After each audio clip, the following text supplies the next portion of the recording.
The point programme में एक बार फिर से आपका स्वागत है। आज का विषय है नदी डॉल्फिन की पहली जनसंख्या अनुमान रिपोर्ट। आइए सबसे पहले देखते हैं ये चर्चा में क्यों है। हाल ही में भारत ने गंगा, ब्रह्मपुत्र और सिंधु नदी प्रणालियों में नदी डॉल्फिन की पहली जनसंख्या का अनुमान लगाया है।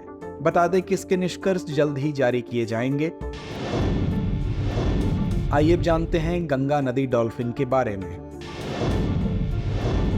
इसका वैज्ञानिक नाम प्लेटानेस्टा गैंगेटिका है। यह डॉल्फिन भारत का राष्ट्रीय जलीय जीव है और इसकी पारिस्थितिकी महत्ता और अनूठी अनुकूलताओं के लिए यह जाना जाता है। यह ताजे पानी की डॉल्फिन मुख्य रूप से गंगा, ब्रह्मपुत्र, मेघना और कर्णफुली सांगू नदी प्रणालियों में पाई जाती है, जो भारत, बांग्लादेश और नेपाल में फैली है। इस डॉल्फिन को नदी पारिस्थितिकी तंत्र की स्वास्थ्य स्थिति का संकेतक माना जाता है। इसका अस्तित्व जलीय आवासों की स्थिति को दर्शाता है और जैव विविधता मूल्यांकन में महत्वपूर्ण है। इनकी घटती जनसंख्या प्रदूषण और आवास विनाश जैसी पर्यावरणीय समस्याओं का संकेत है। आइए देखते हैं इसकी संरक्षण स्थिति को।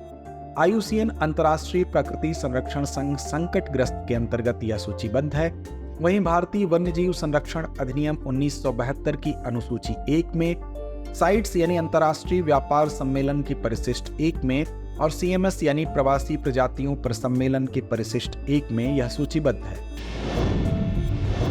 आइए अब नजर डालते हैं इसकी जैविक विशेषताओं पर।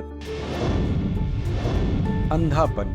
गंगा नदी डॉल्फिन लगभग अंधी होती है और दिशा निर्धारण तथा शिकार के लिए इकोलोकेशन पर निर्भर करती है। यह अल्ट्रासोनिक ध्वनियां उत्पन्न करती है जो पानी में वस्तुओं से टकराकर वापस आती हैं, जिससे यह पृथ्वी के माध्यम से अपने परिवेश का अनुमान लगाती है।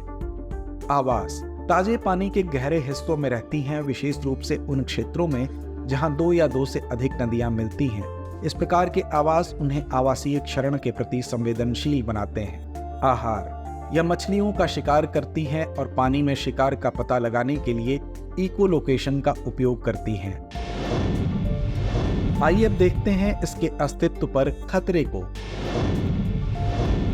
प्रदूषण। औद्योगिक और कृषि अपशिष्ट से जल प्रदूषण होता है, जिससे डॉल्फिन और उनके भोजन दोनों प्रभावित होते हैं। आवास का नुकसान। बांध और बैराज निर्माण से प्राकृतिक जल प्रवाह में रुकावट होती है, जिससे आवास खंडित हो जाते हैं।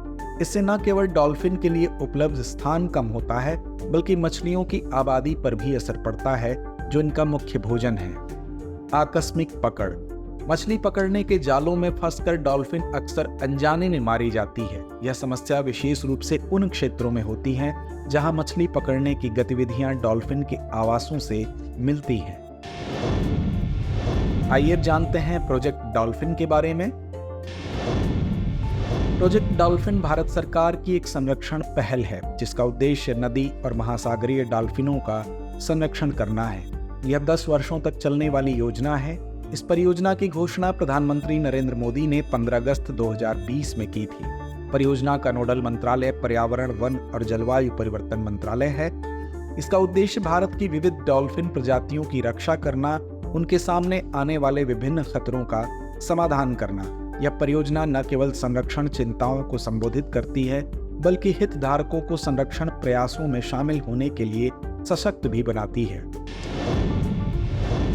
तो आइए अंत में नोट करते हैं आज का अभ्यास प्रश्न। गंगा नदी डॉल्फिन के बारे में निम्नलिखित कथनों पर विचार करें। पहला, यह डॉल्फिन भारत का राष्ट्रीय जलीय पशु है।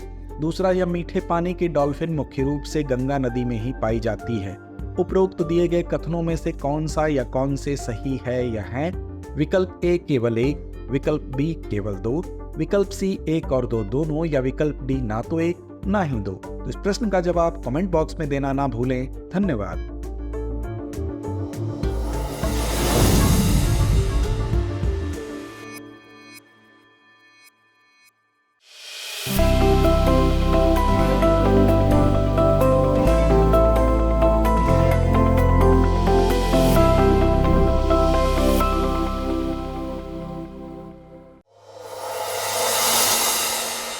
डियर व्यूअर्स, अपने एग्जाम की तैयारी को और बेहतर करने के लिए हमारे चैनल को लाइक, शेयर और सब्सक्राइब करना न भूलें।